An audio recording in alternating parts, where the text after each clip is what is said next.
আরে গায়ে হাত তুলছো কেন? গায়ে হাত তুলে কি সবকিছু সমাধান হয়ে যাবে? দেখেন ভাই, সেলিম এই ভালোবাসা করে পালিয়ে এসছে। আমার জ্ঞানে বিটা দিলি আই ভালো, না হলে আজকে পুজো বাড়িতে যাবেন, আবার তো কালকে পালিয়ে যেতে পারে। বসেন চাচা। এই সামেদ, তুই কি বলছিস বল। আমি আবার কি বলবো? মেলি চলে এসে বি করবে। এই সোহেল, জামালানা ডেকে আয়। বৌমা, তোমার আপা বেশি বাইরে আসো। আসছি মা।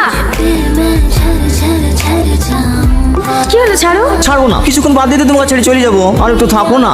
আমি তো তোমাকে বিদেশ যেতে বারণই করছি, তুমি আমার কথা শুনছো নাকি? কি করবো বলো, আমরা ছেলে, আমাদেরকে নিয়ে বাপ মায়ের অনেক স্বপ্ন দেখে। ছেলে আমার একটা সুন্দর বাড়ি তৈরি করবে, আমার বউয়ের অনেক স্বপ্ন আছে, সেগুলো পূরণ করতে হবে না? কিন্তু আমি কি তোমাকে ছেড়ে থাকতে পারবো নাকি?